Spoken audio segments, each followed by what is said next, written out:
지난 한 주간의 삶이 어떠했는지 모르겠지만 여러 가지 선한 일, 또 아름다운 일, 귀한 일들 많이 하셨다 할지라도 가장 귀한 일은 주님의 날 주님 앞에 나와서 예배드리는 일인 줄 믿습니다. 지난 한 주의 삶이 좀 이렇게 힘들고 어려웠고 버거웠다 하더라도 주님 전에 나와서 예배할 때 하나님이 또 회복하여 주시고 또 새 희망 주실 줄 믿습니다. 그런 은혜가 우리 모두 있기를 간절히 원합니다. 오늘 우리가 어버이 주일을 맞이하여서 이렇게 말씀을 좀 전하는데요.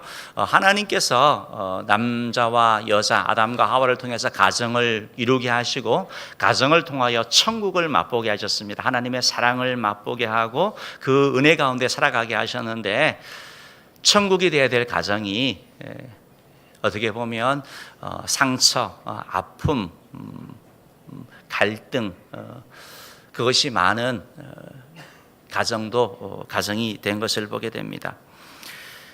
왜 이렇게 되었냐? 서로 사랑해서 결혼하고 사랑해서 아이들을 이렇게 놓고 이렇게 양육하는데, 그런데 가정에 웃음소리보다는 질책하는 소리가 많고 또 이런 분위기가 위로하고 격려하기보다 질책하는 어떤 분위기가 많은 게 왜 그렇게 되느냐?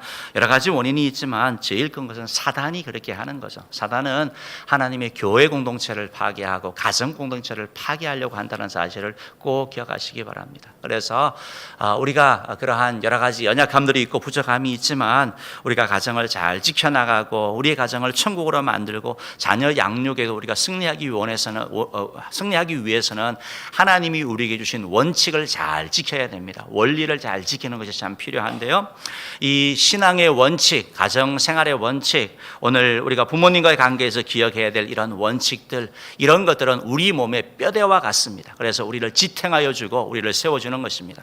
때때로 조금 실수해서 넘어질 때도 있고 또 좀 주저할 때도 있지만, 그러나 원칙이 명확하게 되면 일어나게 되고 가정이 회복되어야 되고 우리 신앙도 회복되어지는 줄 믿습니다. 오늘 특별히 부모님과의 관계에서 기억해야 될 세 가지는 바로 이것입니다. 따라해 보겠습니다. 부모님께 순종하고 공경하면 축복이 있다. 간단해요. 세 가지예요. 다시 해봅시다. 부모님에게 순종하고 공경하면 축복이 있다.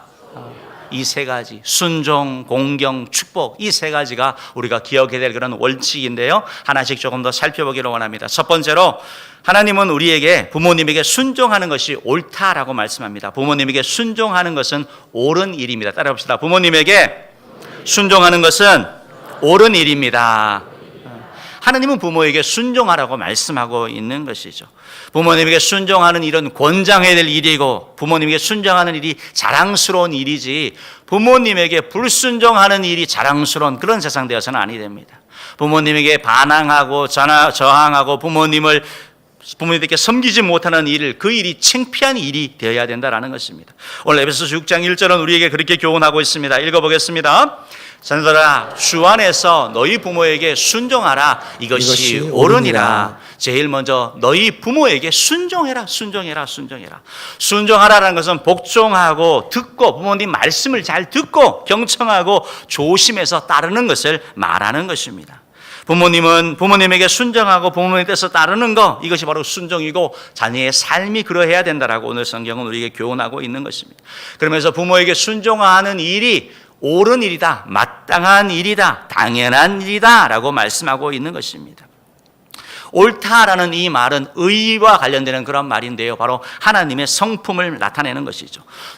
부모님에게 순종하면 하나님의 성품을 닮아간다라는 그런 의미가 담겨져 있는 것입니다.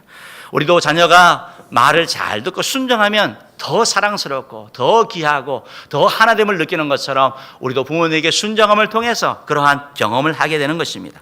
칼빈 선생님은 이 부분을 해석을 하면서 부모님에게 순종하라, 이것이 옳다라는 말씀은 성경에 꼭 맞는 말이다 라고 해석을 했습니다.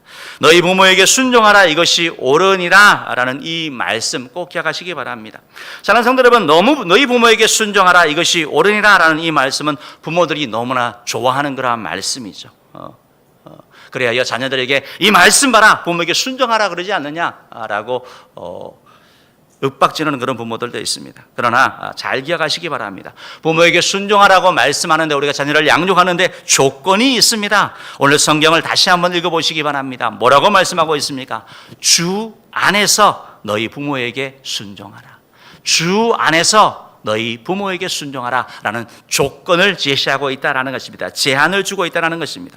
부모에게 순종하라는 명령이 무조건 순종하고 그렇다는 것도 따라야 되느냐? 아니다라는 것입니다. 자녀들이 이 말씀을 가지고 얘기하는 거죠. 그러면 부모님에게 순종하라고 하는데 도둑질하고 나쁜 짓 하는 것도 순종해야 됩니까? 라고 이렇게 얘기를 하면서 마치 부모님이 그렇게 시키지도 않는데 그 일을 시키는 것처럼 얘기해서 순종하지 않는 자기 자신을 정당화시키는 것이죠. 여러분, 그러나 성경에서 주 안에서 다시 말씀드리면 성경의 가르침에 어긋나지 않는 한 부모님 말씀에 순종하라라고 성경은 교훈하고 있다는 것입니다. 도덕적으로 옳지 않은 일, 신앙 양심에 반하는 일이 아니면 순종해야 된다라고 말씀하고 있는 것입니다. 도둑질, 살인, 간음, 거짓 증거하는 이런 십계명에서 금하는 이런 일들이 아닌 한해에서는 부모님 말씀에 순종해야 된다라고 말씀하고 있는 것입니다. 사랑하는 성도 여러분, 나치 시대에 유대인들이 600만 명 이상이 학살되었죠. 2차 세계대전 이후에 이제 그 독일 전범의 재판이 열렸습니다. 재판이 열렸을 때 세상에 저렇게 나쁜 사람들이 어디 있나 해서 재판이 열렸는데, 그때 재판에 섰던 그런 24명의 사람들이 자신들을 변호하면서 얘기했습니다. 우리는 죄가 없다. 근거가 뭐였냐면 우리는 명령에 따랐을 뿐이다. 위에서 내린 명령에 우리는 따랐을 뿐이지 우리가 무슨 죄가 있느냐라고 항변을 했습니다. 물론 그들은 다 처형을 받았죠. 처형을 받았는데 이들의 주장에 대하여 철학자였던 한나 아렌트라는 분은 이렇게 얘기를 했죠. 이 사람들은 무슨 죄가 있냐면 아무 생각하지 않는 순전한 무사유의 죄가 있다. 이 사람들을 명령이지만 사람을 가스실에 넣으면 다 죽는다는 거 뻔히 아는데 그 생각을 하지 아니하고 따랐다라고 한다는 건 그것은 죄라는 것입니다. 생각을 하지 않는 그 죄라고 얘기를 하는 것입니다. 우리도 부모님의 말씀이라 그래서 무조건 순종하는 것이 아니라 주 안에서 순종하라라고 성경은 말씀하고 있는 것입니다. 신앙생활 해나가고 예수를 섬기고 나쁜 일을 할 때는 우리가 지키지 않는 것, 사실은 그것이 순종하는 것이고 그게 부모에게 옳은 일이다라는 것입니다. 우리가 주 안에서 너희 부모에게 순종하라는 이 말씀을 기억하면서 우리 부모님들도 양육하면서 꼭 기억해야 될 일이 있습니다.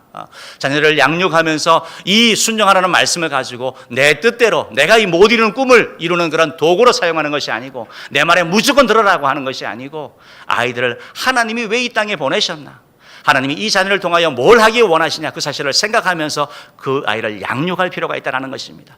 또한 아울러서 아이들은 어려서는 부모님들에게 전적인 순종을 해나가지만 점점 자율적인 인간으로 스스로 생각하고 판단할 수 있는 그런 아이로 우리가 양육해 나가야 된다는 것입니다. 어려서부터 하나님의 말씀을 잘 가르치면 그 말씀이 아이들 가슴 가운데 새겨져 있어서 스스로 판단하고 나이가 먹었어도 부모님 말씀 듣고 살아가는 게 아니라 그 가르침을 가지고 서로 살아갈 수 있는 이런 아이로 양육해 나가야 된다는 것입니다. 사랑하는 성도 여러분, 성경은 순종에 대하여 여러 강조를 하고 있습니다. 사무엘상 15장 22절 말씀해 보면 사무엘 선지자를 통하여 이렇게 말씀하죠. 읽어보겠습니다. 순종이 제사보다 낫고 듣는 것이 순양의 기름보다 나으니. 듣는 것이 수양의 기름보다 낫고 순종이 제사보다 낫다. 하나님께도 이러한데 부모님에게도 마찬가지라는 것입니다. 주님이 진정으로 원하는 게 뭐냐? 하나님의 말씀을 듣고 하나님의 말씀에 순종하는 것. 우리식으로 얘기하자면 부모님에게 과일 하나 사드리는 것보다 부모님의 말씀을 듣고 부모님 말씀에 순종하라 하는 것, 그것이 훨씬 가치 있는 것이다 라는 것이죠. 예수님께서 이런 비유를 하셨습니다. 포도원 품꾼의 비유를 얘기를 하면서 포도원에 일할 일이 있는데 두 아들들에게 얘기를 합니다. 아들들아, 오늘 가서 일해야 될 일이 있다. 첫째 아들이 얘기합니다. 예, 알겠습니다. 아버지, 제가 가서 일할게요. 둘째 아들은 아버지, 안 돼요. 나 못해요. 네, 할 일이 있습니다 라고 거절합니다. 그런데 시간이 지나고 나보니까 첫째 아들은 포도원에 가지 아니하고 둘째 아들은 뉘우쳐가지고 그래, 아버지 말씀이니까 순종하여 포도원에 가서 일했다고 합니다. 예수님은 이 비유를 통해서 누가 참된 아들이냐라고 말씀하고 있습니다. 누가 참된 순종의 사람이냐고 말씀하고 있습니다. 말뿐이 아니라 행동하는 것. 실천하는 것이 더 중요하다고 말씀하는 거죠. 사랑하는 성도 여러분, 저와 여러분은 아니요 하고 굳이 순종하지 마시고 처음부터 하나님 말씀이면, 부모님의 말씀이면 예 하고 순종하는 그런 은혜의 성도 되기를 주님으로 축원합니다. 우리가 나쁜 그런 부모님에 대한 나쁜 그런 흉악한 그런 범죄 그런 기사들을 듣게 됩니다. 그런 기사를 들을 때 여러분들 우리의 이성을 사용해가지고 불순종의 이유를 찾아서 변명하고 핑계하지 마시고 우리의 거듭난 이성으로 어떻게 하면 순종할 수 있을지 주님의 말씀 따라 살아가는 저와 여러분 되기를 간절히 바랍니다. 첫 번째 기억해야 될 원리가 바로 하나님은 자녀들이 부모님에게 순종하기를 원하신다는 것입니다. 이런 애가 있기를 주님으로 축원합니다. 두 번째로 우리가 기억해야 될 원리는 부모님을 공경하는 것은 하나님의 명령이라는 것입니다. 따라합시다. 부모님을 공경하는 것은 하나님의 명령입니다. 하나님의 명령, 부모님을 공경하는 게 하나님의 명령이라고 오늘 성경은 말씀하고 있습니다. 에베소서 6장 2절 말씀 한번 읽어볼까요? 읽어보겠습니다. 내 아버지와 어머니를 공경하라. 이것은 약속에 있는 첫 계명이니 내 아버지와 어머니를 공경하라. 이것이 약속이 있는 첫 계명이다 라고 말씀하고 있습니다. 내 아버지와 어머니를 공경하라. 부모님을 공경하라는 것은 하나님의 명령이죠. 명령이기 때문에 이것은 선택하라라고 하는 게 아니라 우리들에게 행해야 되는 것이라고 주님이 말씀하고 있다라는 것입니다. 반드시 지켜야 할 계명이라고 말씀하고 있습니다. 10계명 가운데서도 그래서 부모에 대한 공경, 효도의 계명을 하나님은 사람과의 관계에서 제일 먼저 주신 것을 볼 수 있습니다. 출애굽기 20장 12절 말씀에 보면 이렇게 말씀합니다. 한번 같이 읽어볼까요? 내 부모를 공경하라. 그리하면 내 하나님 여호와가 내게 준 땅에서 내 생명이 길리라. 이게 하나님이 우리에게 주신 10계명 가운데 있는 바로 계명입니다. 내 부모를 공경해라. 이게 명령하고 있는 거거든요. 그래서 우리가 부모를 공경하지 않는 것은 하나님의 말씀에 대한 불순종이 되는 거예요. 우리가 하나님을 사랑한다 그러잖아요. 우리가 예수님의 제자라고 그러잖아요. 그런데 부모를 공경하지 않는 것은 그건 하나님 말씀에 대한 불순종이 된다라고 성경은 말씀하고 있다라는 것입니다. 사랑하는 성도 여러분, 그럼 우리가 어떻게 부모님을 공경하고 어떻게 부모님을 섬겨나갈 수가 있겠습니까? 부모님을 공경하라는 것은 우리의 말과 행동을 통하여 부모님을 존경하며 존중하는 것을 말하는 것이죠. 공경하라라는 말은 가치를 둔다라는 겁니다. 부모님에 대해 가치를 주는 거예요. 소중히 여기는 걸 말합니다. 귀하게 여기는 걸 말합니다. 그분들이 하시는 말씀, 그분의 삶에 대하여 귀하게 여기는 것을 말씀하고 있다라는 것입니다. 사랑하는 성도 여러분, 우리 부모님들의 삶을 통하여 그분들이 행하시는 일에 대하여 우리가 감사하는 것, 이게 바로 공경하는 거죠. 우리를 낳아주시고 우리를 양육하여 주시고 우리를 교육시켜 주시고 우리를 보호하여 주시고 우리를 위하여 수고하여 주시고 헌신하여 주신 분들, 그분들이 우리 부모님이시죠. 그리고 다 컸는데도 불구하고 변함없이 우리를 위하여 기도하시고 우리에 대하여 사랑하시고 우리의 애정을 가지시는 분들이 바로 우리 부모님들이시죠. 그렇기 때문에 우리가 이분들에 대하여 감사한 마음을 가지는 것, 이분들이 행한 일에 대하여 감사하는 마음을 가지는 것, 이것이 바로 공경하는 것입니다. 또한 아울러서 부모님 그 존재 자체가 바로 우리의 공경의 이유라고 말씀하고 있습니다. 오늘 성경에서 너희 아버지와 어머니를 공경하라고 말씀하고 있는데 이 공경이라는 단어가 하나님께 사용되는 단어이거든요. 하나님을 공경하라는 단어와 부모님을 공경하는 단어가 똑같은 단어예요. 그런데 하나님께 대한 이 공경의 단어보다, 이 횟수보다 부모님에 대한 횟수가 훨씬 성경에 많이 나타나고 있다는 것입니다. 하나님에 대한 공경과 부모님에 대한 공경을 같이 보고 있는 것입니다. 그래서 종교개혁자단 마틴 루터는 부모님은 하나님의 대리자이다. 따라합시다. 부모님은 하나님의 대리자이다. 하나님께 대한 마음으로 부모님에게 하라고 성경은 말씀하고 있는 겁니다. 요한일서 4장 20절 말씀을 보면 이렇게 표현되어 있는데 한번 같이 읽어볼까요? 보는 바 그 형제를 사랑하지 아니하는 자는 보지 못하는 바 하나님을 사랑할 수 없느니라. 보는 바 그 형제를 사랑하지 아니하는 자는 보지 못하는 바 하나님을 사랑할 수 없느니라. 이 말씀을 우리식으로 바꿔서 얘기하자면 보는 바 그 부모를 사랑하지 아니하는 자는 보지 못하는 바 하나님을 사랑할 수 없다. 하나님과 부모님을 같이 놓는 것을 볼 수 있다라는 것입니다. 그래서 참 신앙은 부모 공경으로 나타나야 된다라는 것입니다. 사랑하는 성도는 우리가 부모님을 공경하는데 어떻게 공경을 할 것입니까? 우리의 말과 행동과 태도로 그러한 자세를 나타내야 되는 겁니다. 감사한 마음, 고마워하는, 존중하는 그런 태도가 우리 삶 가운데 나타나야 될 것입니다. 우리 부모님이 여러분이 기억하셔야 되는데 우리 사람이라는 존재 자체가 영육혼을 가진 그러한 존재라는 것입니다.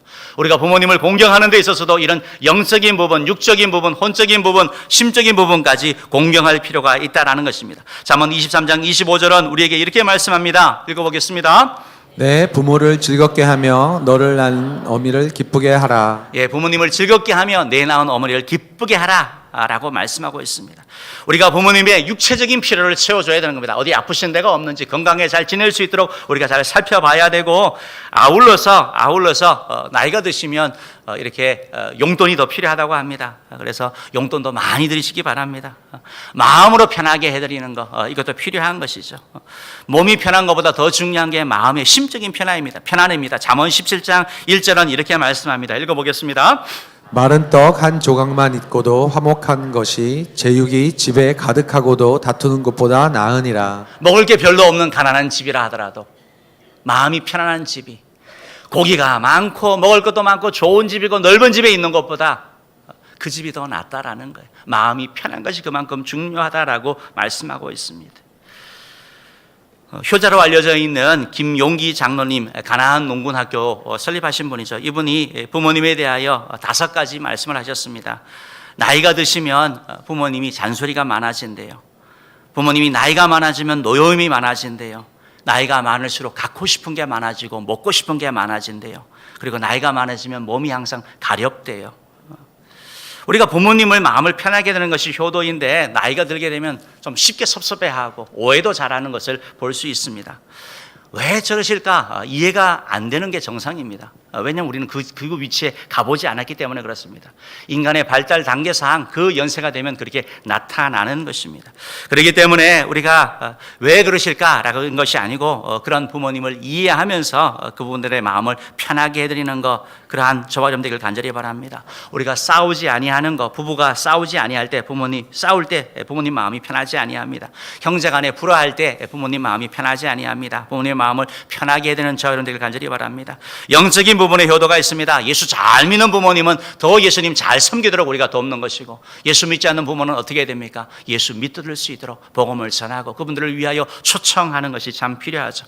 요한복음 1장 12절은 영접하는 자, 그 이름을 믿는 자들에게는 하나님의 자녀가 되는 권세를 주신다고 말씀하고 있는데, 하나님의 자녀가 되는 이런 선물을 우리가 줄 수 있을 필요가 있다는 것입니다. 부모님께 할 수 있는 최대의 효도가 바로 예수 믿게 하는 것입니다. 사랑하는 성도 여러분, 제가 은혜교회를 섬기면서 참 감사한 것은 우리 교회에 이렇게 효녀, 효자들이 참 많다라는 것입니다. 효부들도 참 많다라는 것입니다. 저에게 많이 도전을 주고 감동을 주는 분입니다. 병든 모친을, 또 시어머니를, 시아버지를 이렇게 지극정성으로 섬기는 귀한 분들이 참 많이 있습니다. 그렇게 섬기다가 또 예수 믿게 하고 천국으로 보내는 그런 분들도 계셨고요. 또한 예수 믿지 않는 부모님, 시골에 계시는 분들을 위하여 초청 축제라든지 복음을 전할 때 잘 모셔와 가지고 복음을 듣게 하고 예수를 믿게 하고 고향에 돌아가서 신앙생활을 하게 하는 그런 우리 자녀들도 있다라는 것입니다. 사랑하는 성도 여러분, 우리 모두 정말 부모님에게 효도하는 그러한 저 여러분들 간절히 바랍니다. 우리가 부모님에게 효도하고 공경을 해야 되지만, 우리가 살아가는 이 시대는 효도를 그렇게 권장하는 시대가 아닙니다. 유교 시대라든지 조선 시대라든지 아니면 몇십 년 전만 하더라도 부모에 대한 효도는 당연한 것이고, 그거 효도를 하지 않는 자들은 아주 나쁜 이런 사람이었는데, 오늘날 시대 상황이 개인주의적이고 점점 자기 자신만 살피는 그런 시대 가운데 살고 있습니다. 디모데전서를 보면 말세에 나타나는 현상 가운데 하나가 부모를 거역하며 라고 성경은 말씀하고 있습니다. 순종하지 아니하고 공경하지 아니한다라고 성경은 우리에게 말씀하고 있는 것입니다.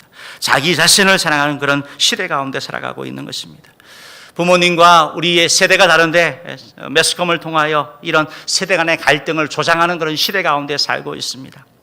정치적인 어떤 그런 이유에서든지 통합이 아닌 자꾸 분열로 세대를 자꾸 나누고 있습니다. 그래서 노인들이 마치 엄청난 짐이 되는 것처럼, 젊은 사람들에게 짐이 되는 것처럼 통계를 얘기하고 또 나타내는 것을 볼 수 있습니다. 사실은 그 이전에 우리들이 이 땅에 있게 한 분들이 바로 부모님들의 그런 노인 세대들의 헌신과 희생이죠. 그 부분에 대하여는 망각하는 것을 볼 수 있습니다. 시어머니와 며느리의 갈등을 극대하여 과장하는 그런 방송을 합니다. 사위와 장모의 그런 갈등을 보도합니다. 이런 보도를 보면서 우리가 느끼는 것은 그렇구나, 역시 부모에게 효도해야지, 시어머니에게 잘해야지, 그게 아니라 그 사실을 보면서 어떻게 합니까? 정말 나쁜 그런 아주 과장되어 있는 그 모습을 보면서 우리 어머니도 저럴 수 있지, 우리 딸도 저럴 수 있지 하면서 사실은 자기 자신의 행동을 정당화하는 그런 죄인의 모습이 우리 가운데 있다는 것입니다. 사랑하는 성도 여러분, 세상이 이렇다 할지라도 저와 여러분은 예수님의 제자이기 때문에 우리 부모님을 공경하고 효도하는 믿음의 사람 되기를 주님으로 축원합니다. 오늘 부모 공경에 대하여 좋은 예가 저와 여러분이 읽은 창세기에 나와 있습니다. 노아를 보면 당대의 의인이었고 믿음의 사람이었는데 노아가 실수하고 죄를 짓는 모습이 나타나 있습니다. 오늘 창세기 9장 20절 21절 말씀을 한번 보면서 어떤 것이 공경인지 한번 살펴보기 원합니다. 읽어보겠습니다. 시작. 노아가 농사를 시작하여 포도나무를 심었더니 포도주를 마시고 취하여 그 장막 안에서 벌거벗은지라.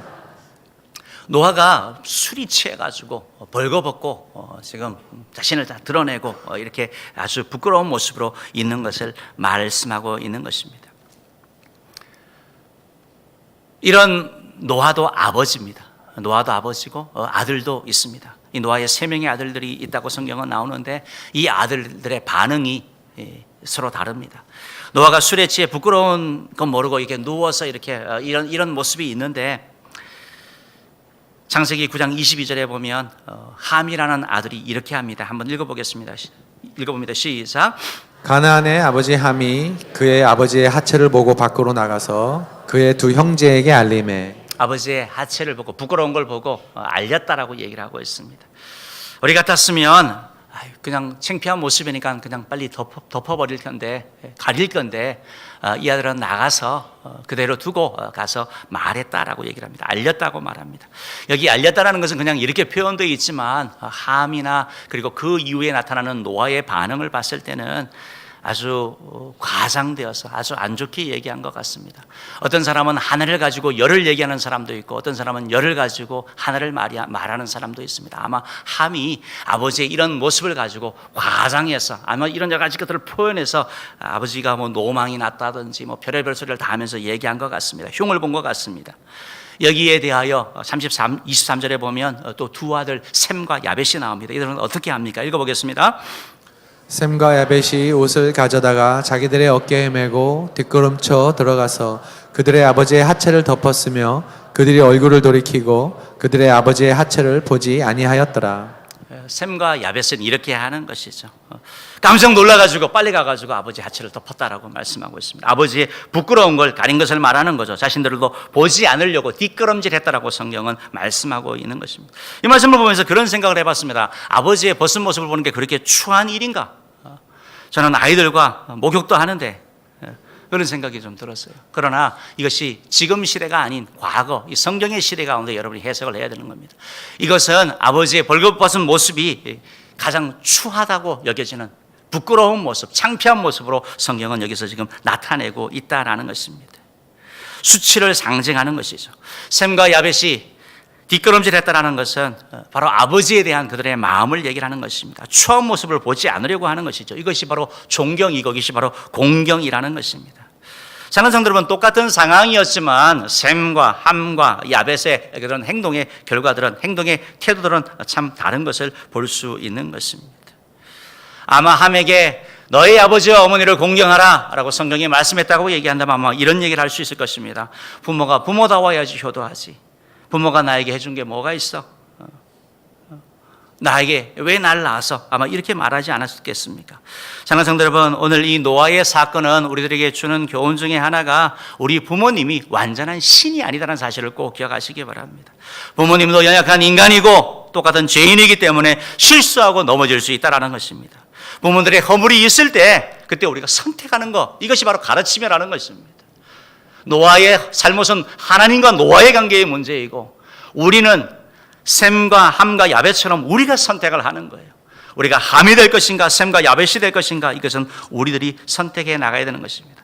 성경은 우리들에게 허물을 드러내는 자가 아니고 덮어주는 자가 되어야 된다고 말씀하고 있습니다. 잠언 10장 12절은 이렇게 말씀하죠. 한번 읽어보겠습니다. 사랑은 모든 허물을 가리느니라. 베드로전서 4장 8절에서는 사랑은 허다한 죄를 덮느니라 라고 말씀하면서 덮어주는 것을 말씀하고 있는 것입니다. 사랑하는 성도 여러분, 많은 사람이 엮이는 가정 가운데 살고 있습니다. 부모로부터 상처받고 알코올 중독자 가정, 폭력 가운데 학대를 받으면서 살고 있는 그런 사람들도 있습니다. 그런 사람들이 질문하는 거죠. 그래도 공경해야 합니까? 오늘 하나님의 말씀은 내 아버지와 어머니를 공경하라라고 말씀하고 있습니다. 어떤 부모라는 그런 조건이 없습니다. 사랑하는 성도 여러분, 우리가 부모님의 그런 잘못된 부분을 존경하라는 것이 아니고 공경하라는 것이 아니고 그 외에 우리에게 해주신 은혜에 대하여 감사하고 공경하는 자 되기를 주님으로 축원합니다. 부모를 공경하는 것은 하나님의 명령입니다. 이 명령에 순종하는 저와 여러분 되기를 주님으로 축원합니다. 세 번째로, 하나님은 부모에게 효도하는 자에게 복을 주신다는 겁니다. 따라해봅시다. 하나님은 부모에게 효도하는 자에게 복을 주십니다. 여러분, 부모님에게 순종하고 공경하는 자에게 축복을 주시는데 바로 효도하는 자에게 복을 주신다라고 말씀하고 있습니다. 효도는 우리가 마땅히 행해야 될 일인데 하나님이 상급을 주신다는 것입니다. 오늘 성경 6장 2절 말씀 한번 읽어볼까요? 읽어보겠습니다. 내 아버지와 어머니를 공경하라. 이것은 약속이 있는 첫 계명이니. 부모를 공경하는데 이것이 약속이 있는 첫 계명이라고 말씀하고 있습니다. 첫 계명이라는 말씀에 대한 해석이 몇 가지가 있습니다. 첫 계명이라는 말씀은 가장 으뜸되는 계명, 가장 중요한 계명이라는 이런 의미도 있고, 아이가 태어나서 제일 먼저 배워야 될 계명이 바로 부모를 공경하는 것이다, 그런 의미에서 첫 계명이라고 표현하기도 합니다. 더 의미를 가지고 약속이 있다라는 의미에서는 바로 하나님이 우리에게 주신 십계명 가운데 바로 부모님에게 효도하라라는 이 말씀에만 약속이 있습니다. 축복의 약속이 있습니다. 그래서 바로 이것이 바로 첫 계명이라는 그런 의미가 있는 것이고, 십계명은 두 부분으로 나눠집니다. 하나님께 대한 계명, 사람에게 대한 계명. 1계명부터 4명까지는 대신 계명으로 하나님과 관계에서 어떻게 해야 되는지를 말씀하고 있고, 5계명부터 10계명까지는 사람과의 관계에서 어떻게 해야 되는 것을 가르치고 있는데, 그 가운데 제일 첫 번째가 바로 부모에 대한 효도다. 그래서 첫 계명이라는 이런 의미가 담겨져 있는 것입니다. 하나님은 부모에게 효도하는 자에게 복을 주신다라고, 축복하신다라고 성경은 말씀하고 있습니다. 에베소 6장 2절 3절 말씀 다시 한번 읽어보면서 그 약속이 있는 내용이 뭔지 한번 살펴보기를 원합니다. 읽어보겠습니다. 시작. 내 아버지와 어머니를 공경하라. 이것은 약속이 있는 첫 계명이니. 이로써 내가 잘되고 땅에서 장수하리라. 약속이 있는 첫 계명인데 하나님이 축복해 주신다는 그 축복이 두 가지를 말씀하고 있죠. 하나는 잘되는 것, 형통한 것을 말씀하고 있습니다. 이 땅 살아가는데 하나님이 은혜를 베풀어 줄 것을 말씀하고 있고, 땅에서 장수하리라 라고 말씀하면서 이 땅의 삶 가운데 하나님께서 건강하게 또 장수하는 복을 주신다라고 말씀하고 있는 것입니다. 사랑하는 성도 여러분, 부모님과의 관계에서 효도하는 사에게 복이 있다라고 성경은 말씀하고 있습니다. 저주와 축복의 씨앗은 다른 사람이 아닌 저와 여러분이, 내 자신이 심는 것이다 라는 것입니다. 노아의 예로 다시 돌아가서 보면, 노아가 잠에서 깨어났습니다. 그리고 이 세 아들의 이런 두 가지 상반되는 행동을 알게 되었습니다. 부모를 공경한 셈과 야벳에게는 축복을 합니다. 부모를 이렇게 멸시한 함에게는 저주하는 내용이 기록되어 있습니다. 창세기 9장 25절 말씀 한번 읽어볼까요? 읽어봅시다. 시작. 이에 이르되 가나안은 저주를 받아 그의 형제의 종들의 종이 되기를 원하노라 하고. 가나안은 바로 함의 아들을 얘기를 합니다. 함의 아들을 얘기를 하는데요, 바로 함도 가나안의 아버지였는데 바로 종이 되라라고 이런 말씀을 하는 거예요. 좀 저주의 말씀이죠. 여러분, 이 본문 말씀을 보면서 아니 아버지인데 아들이 잘못했다고 이렇게 하면 되나? 그런 생각이 들 수 있습니다. 신앙인인데 너무 하는 거 아닌가? 그런 생각이 들 수 있습니다. 그런데 여러분, 이 셈과 함과 야벳에 대한 이런 태도가, 노아의 이런 기도가 다르게 생각하면 바로 그들의 삶의 모습이 그러했다라는 그런 생각을 하게 되었습니다. 묵상을 하는 가운데 함의 평상시 태도가 그런 거예요. 이 사건을 통하여 더 명확하게 드러난 거예요. 평상시에도 부모를 귀히 여기지 아니하고 존중하지 아니하고 공경하지 아니하고 순종하지 않은 그런 모습이 그 삶 가운데 있었던 것입니다. 그래서 사실은 노아의 이 축복과 저주의 기도는 어떤 말이냐면 하나님 이들이 생긴 대로 살게 하옵소서라는 이런 기도예요. 함은 늘 그러기 때문에 주님 그대로 살게 하여 주시옵시고, 셈과 야벳은 그들이 효도하고 공경하며 살아가니까, 은혜를 베푸고 살아가니까, 돕고 살아가니까 그런 은혜를 달라고 기도한 것이다라는 것입니다. 신명기 27장 16절은 이렇게 말씀하고 있습니다. 그의 부모를 경홀히 여기는 자는 저주를 받을 것이라 할 것이요 모든 백성은 아멘 할지니라.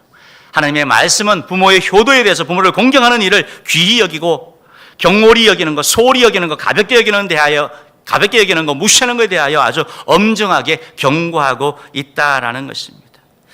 사랑하는 성도 여러분, 기독교는 효도의 종교입니다. 예수님도 어린 시절부터 부모에게 순종하며 살아간 것을 볼 수 있습니다. 누가복음 2장 51절의 말씀을 보면 이렇게 표현되어 있는데요, 우리 한번 읽어보겠습니다. 시작. 예수께서 함께 내려가사 나사렛이로 순종하여 받으시더라. 그 어머니는 이 모든 말을 마음에 두니라. 예수님의 어린 시절의 삶 가운데 순종하여 받으시더라. 순종하며 살아갔다는 것입니다.